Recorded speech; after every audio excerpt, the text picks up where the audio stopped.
Welcome back to Headlines. I'm Wes Austin, and these are today's top stories.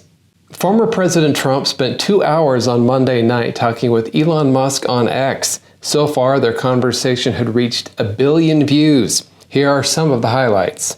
Trump actually did give some credit to Joe Biden. Biden actually did something that was impossible. Both sides hate him.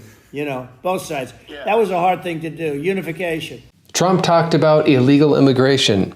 We're going to have the largest deportation in history of this country, and we have no choice. Democrats think this is a terrible idea. They're worried that they'll have to start sending stimulus checks to actual Americans. They talked about education reform. I want to close up Department of Education, move education back to the states. Without the Department of Education, our children might start learning things like reading and math. Elon and Trump also talked about inflation. We've got to get the prices down. When you look at some of the food products in grocery stores, people go, they can't believe it. A lot of people just don't have the money. They go in and they can't buy anything. Trump says that inflation is hurting the middle class. Kamala's response? Middle class? Never heard of them. Trump spent the night discussing the problems facing our country. Meanwhile, Kamala is just avoiding eye contact like that coworker who won't stop talking about their cat's Instagram page. After Donald Trump's interview on X with Elon Musk, Kamala Harris's campaign criticized the conversation as self-obsessed rich guys who will sell out the middle class. Harris says Trump is self-obsessed for doing an interview. Doing an interview doesn't mean you're self-obsessed. It just means you're running for president. Meanwhile, Kamala is so low-key, her campaign slogan should be, "Catch me if you can." And rich guys? Democrats are name-calling using rich guys?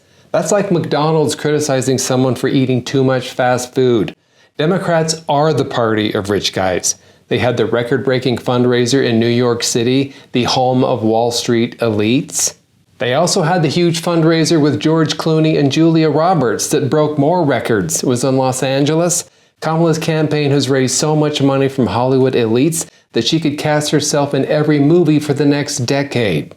And later this week, Tim Walz is having a $50,000 per person fundraiser in the Hamptons with the band Mumford & Sons.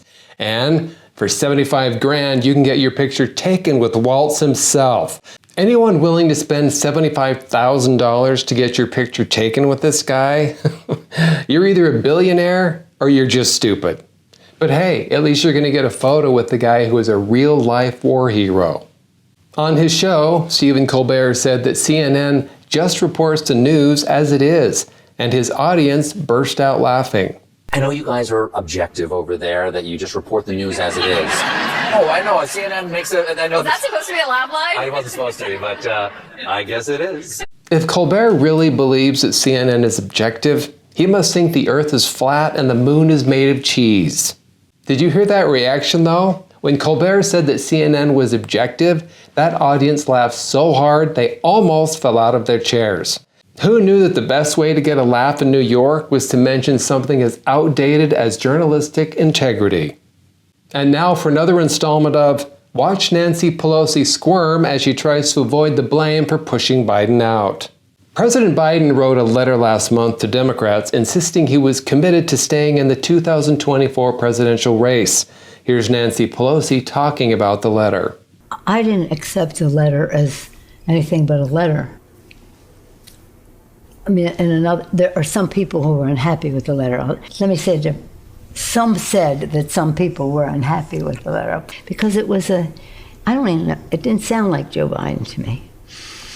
It really didn't. So it probably didn't sound like Biden because it was a written letter. Written letters don't usually talk out loud unless you're living in the Harry Potter universe. But who would know better whether a written letter was from Biden than Biden's trusted best friend and advocate, Nancy Pelosi? It appears as if Pelosi is trying to distract the New York Times columnist with her hand movements. Some said that some people were unhappy with the letter. I'll put it in somebody else's mouth.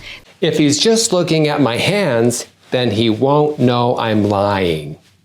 What happens when you mix jazz hands with too much alcohol? With all those hand gestures, I didn't know whether Pelosi was trying to hypnotize him or cast a spell. Look, Pelosi knew that Biden didn't write the letter because his letters are all written in crayon. The FBI said Monday it was investigating a cyber attack on former President Donald Trump's campaign that stole internal communications. The FBI's investigating this? Oh, that's comforting, especially after the whole Trump-Russia collusion hoax and the Mar-a-Lago raid. Couldn't they get someone more objective, like the ladies from The View? Some suspect that this was an Iranian hack and leak operation amid mounting fears of Tehran's desire to interfere in the U.S. presidential election. An FBI assessment was that Tehran wasn't just hoping to spread chaos, but were trying to harm Trump's candidacy. So Tehran and the mainstream media do have something in common then. When Tehran and CNN agree on something, you know it's got to be good for America. Thanks for watching Headlines. I'm Wes Austin. Good night.